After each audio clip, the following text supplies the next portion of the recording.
What's up, everybody? Welcome in to the Early Edge. I'm your host, Allan Bell. We've got a fantastic show lined up for you today. But before I introduce you to everyone on the show, let me introduce you to what a bloodbath looks like. And that was last night across Major League Baseball with no run production to be found whatsoever.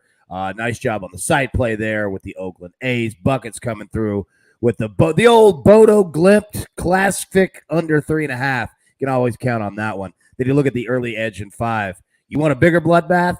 There you go, right there. Just an ugly, awful day across Major League Baseball. But I tell you what, we found the right people to fix that and hit some winners today. So let's take a look at them and look at these studs across the board. M Squared, how are we doing, sir? Good morning, AB. Good morning, fellas. Doing well. Feels like I haven't been on the show in a week. Just 4th of July kind of weekend really takes a toll there, but I'm back. I'm ready to go, and let's do it.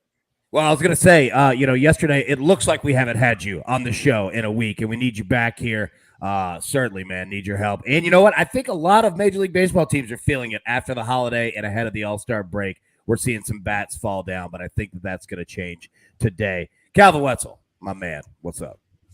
Hey, what's up, guys? It's good to be back on the show with you. And, maybe a few too many red X's yesterday, but it's always a good day after we cash a Mystics second quarter under.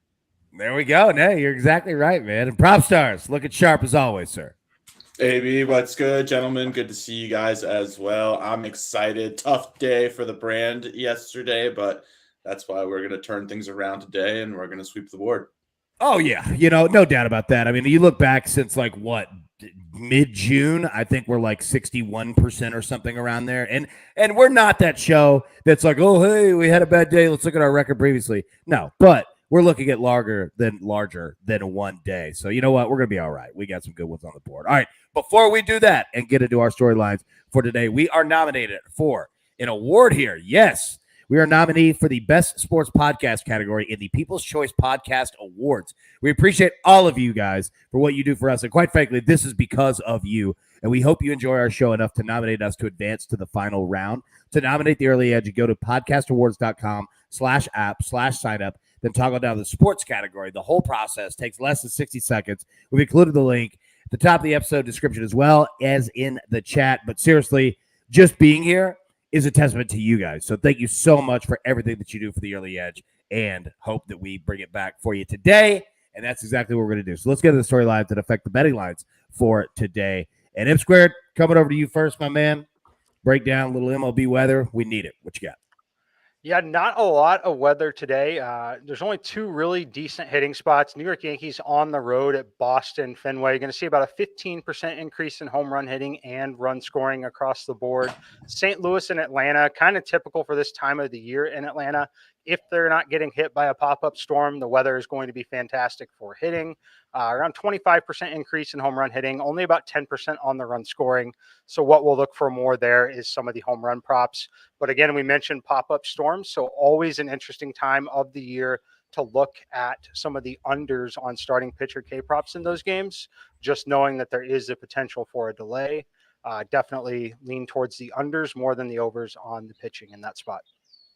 Yeah, there we go. And I'll tell you what, both the Yankees and the Red Sox would not mind great hitting conditions today. Both of them could use it a little bit. The Red Sox even more than the Yankees. All right, Calvin Wetzel, coming over to you, man. WNBA, the All-Star game, All-Star break. What do we need to know? Yep, All-Star game's coming up this weekend. I will be there. I'll be heading up tomorrow. I'll be at my first WNBA All-Star game in person. This is my last show before the weekend, so I wanted to talk about it a little bit. But I will have an article coming out, SportsLine. Check that out when the lines drop. Some of you may remember last year the crazy line movement we got on totals in the All-Star game because it was a weird year, it was an Olympic year, so they did Team USA versus everyone else instead of a normal All-Star game. Usually All-Star games don't have any defense. Line opened about 250. That dropped to like 200, and the under still hit because for Team USA, it was a sort of a practice for the Olympics. They were trying a little bit on defense. Crazy line movement, huge mistake from the sports books. I think we might see a bounce back this year to go the other direction. Before last year, when you look at the trend of the game, it's been trending up and up and up in terms of scoring. Broke a record with 255 points the year before. I think now that we're back into a normal format of the All-Star game, we're going to see another defense optional, maybe not even defense optional, just defense prohibited type of game. So if we get a line under 250, I will hammer the over on the All-Star game this weekend. Nice, man. That's gonna be awesome, dude. Make sure to get some some videos and stuff. Put that up on Twitter, man. I think we'd all like to see that. Now, PropStarz. Speaking of dominant performances like we just got from Calvin Wetzel, Shohei Ohtani. What in the world is going on with my man on the mound? He was an awesome sight to see. Bring it down.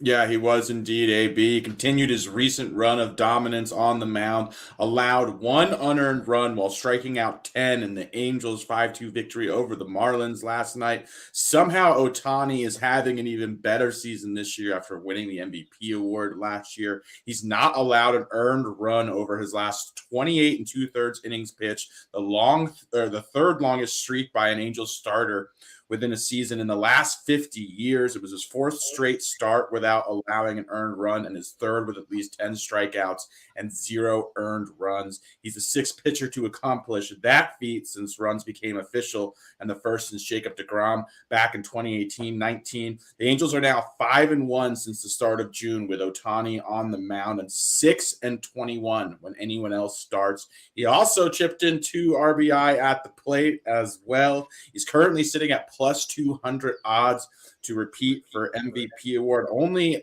Yankee slugger Aaron Judge has more favorable odds to win the MVP. All due respect to Aaron Judge, but Ohtani deserves to win this award if it were to be decided at the All-Star break. So pay attention to that. I'm certainly going to increase my position for Ohtani MVP as well. Yeah, I mean, my man is looking like Walter Johnson on the mound, dude. Like, he is just super dominant. Like, you're exactly right. The crazy thing is, the Angels, they don't always give him the best run production either, right? Like, to have his back, but glad to see, that he could get the win last night. All right, before we get into our picks for today, let's take a quick break and hear from one of our sponsors. And we are back. All right, 3 plays on the board for you today from SportsLine. First, we're going to go with the Marlins team total over 3.5. They get a nice pitching matchup today versus Trevor Williams. The Marlins haven't exactly been a double-digit scoring type team. That said, they should be able to eclipse this number here at over 3.5. So we're going to play there. Second, we're going to play the Detroit Tigers team total over 2.5.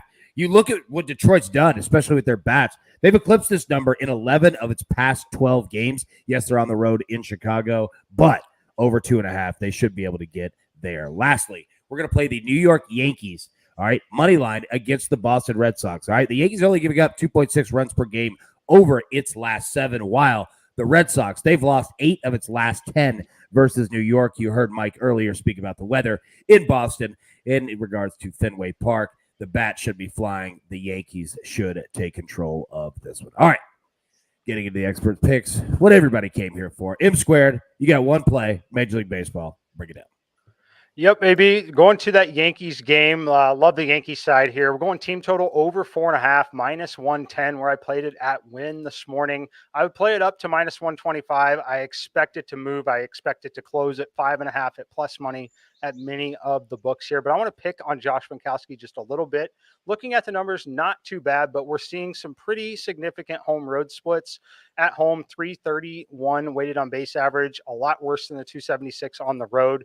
But what's troubling there is the strikeout rate has been 7.9 per 8 inning or per 9 innings is pretty decent on the road. 5.5 per 9 innings at home. Not going to get it done against this Yankees lineup here. Furthermore, the Red Sox mowed through the bullpen last night after only getting 4 innings from starter Bayo in his major league debut. Rough spot here for the Red Sox. We're going Yankees team total over 4.5, minus 110. Yeah, the Red Sox, they got blasted there at the end by the Rays, man. And you're right, just ran through that pin there. All right, Calvin Wetzel, coming over to you. One play, WNBA. Hit us with it, man. All right, I'm on the Sparks tonight. Listen, I've faded the Sparks a couple times this year. Fortunately, not on this show because they would have had a red X by that one. Hasn't worked out well for me. I'm positive on the year, but not positive when I fade the Sparks. So we're going to flip the script tonight. This is more about fading the Storm, though, in my mind. The Storm in the last couple seasons have not played very well, coming off of a game in which they did play very well. They're 3-11 after basically a blowout win, after a win by 12-plus points. And they're only 6-15 coming off of a cover, win or lose, just anytime they cover the spread over the last 2 games. They won a blowout against the Fever just a couple nights ago. They're going to be without Sue Bird tonight. Another reason to bet against them. She is a big part of that offense. LA is also down a couple pieces off the bench in the backcourt. Their backcourt won't be as deep, but they've shown that hasn't bothered them the last few games. They were down those pieces as well. Last game had no problem beating the Liberty. So I'm riding Sparks plus 5.5 tonight. Right before I hopped on here, I checked. It looks like it was starting to move to plus 5 or plus 4.5 on some books. I would still take it there. I think this is going to be a one possession game. There we go. The man has spoken. Now, speaking of the man, whenever I think PropStarz, I think Baltimore Orioles. All right, that's what I'm thinking about. You got one play for us, Prop. Bring it up. I do. I'm taking Orioles pitcher Jordan Lyles over 4.5 strikeouts. He's eclipsed this line in only 8 of 16 starts this season. However, this is an unbelievable matchup on paper. He's facing the Angels. The Angels are averaging 9.66 strikeouts per game. They have a monstrous 27% K rate versus opposing right-handed pitchers as well. Both of those are first in the majors by a significant margin. This is just an amazing spot for Lyle, who's averaging only 4.77 strikeouts per game, but he is facing 26 batters per start as well.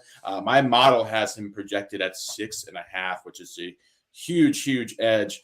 So yeah, I absolutely love this spot. You can still find it minus 110 on MGM as well. Take it before it moves. Jordan Lyles over 4.5 strikeouts.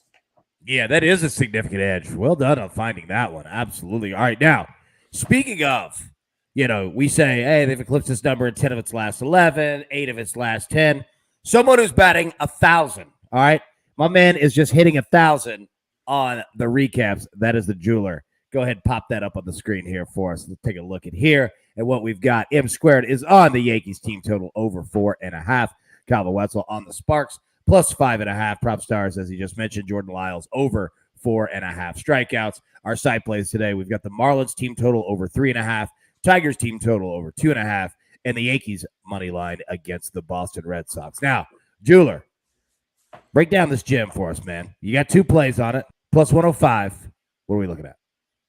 Just a simple little 2-leg gem here. We're going to go with the Mexico women's team and the CONCACAF tournament.